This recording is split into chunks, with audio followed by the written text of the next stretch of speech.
AP పోలీసులు గాలింపు నేపథ్యంలో వివాదాస్పద దర్శకుడు రామ్ గోపాల్ వర్మ ఓ వీడియోను విడుదల చేశారు. కేసులకు తానేమీ భయపడటం లేదని తెలిపారు.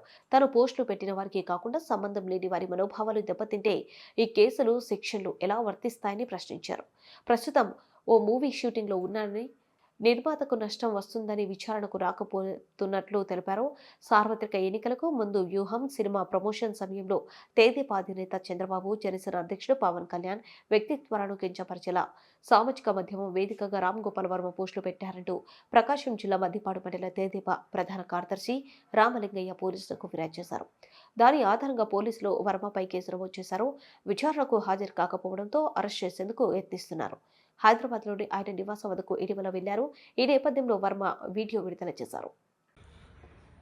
ఎక్స్ట్రీమ్లీ సారీ టు డిసప్పాయింట్ అంటే ఇప్పుడు ఏదో ఉనికిపోతున్నాను, మంచం కింద కూర్చొని ఏడుస్తున్నాను అని అందరూ what ever the media speculating, వాళ్ళందరికీ చిన్న డిసప్పాయింట్మెంట్గా ఉండొచ్చు వీడియో.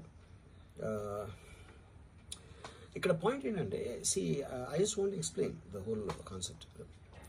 ఇప్పుడు నేను ఆల్మోస్ట్ ఒక 1 year బ్యాక్ ఏదో ట్వీట్స్ పెట్టాను అనే ఎలిగేషన్. ఆ ట్వీట్స్ ఎవరో మనోభావాలు దెబ్బతిన్నాయి. ఇక్కడ విచిత్రం ఏంటంటే 1 year బ్యాక్ పెట్టిన ట్వీట్స్ 4 డిఫరెంట్ ప్లేసెస్లో, 4 డిఫరెంట్ జ్యూరిస్డిక్షన్స్లో నలుగురికి ఒకే 3-4 రోజుల వ్యవధిలో వాళ్ళ మనోభావాలు దెబ్బతిన్నాయి. వాళ్ళు ఆ పరంగా కంప్లైంట్ ఇవ్వడం, కేసులు పెట్టడం జరిగింది.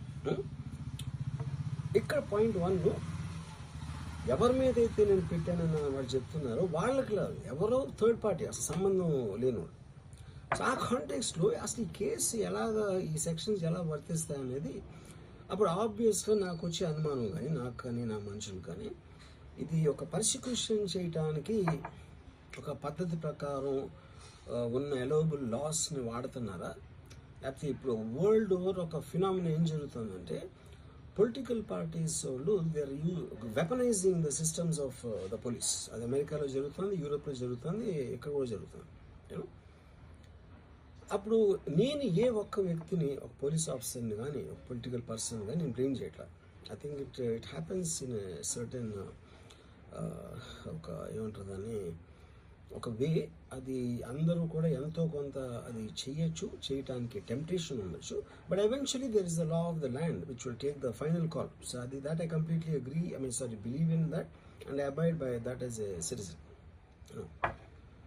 సో ఇప్పుడు ఇక్కడ జరిగింది ఏంటి, నాకు ఒక నోటీస్ వచ్చింది, నేను ఒక రిప్లై ఇచ్చాను, ఫలానా చోట ఫలానా తారీఖు నేను వస్తాను. అప్పటికి నాకు జరుగుతున్న పని ఒక ఆన్గోయింగ్ స్కెడ్యూల్ ఉంది కాబట్టి, నాకు ఫిల్మ్ వర్క్ ఉంది కాబట్టి అవ్వలేదు. అండ్ ఇట్ ఈస్ వేరే ప్రొడ్యూసర్కి చేస్తాను, ఆ ప్రొడ్యూసర్కి నష్టం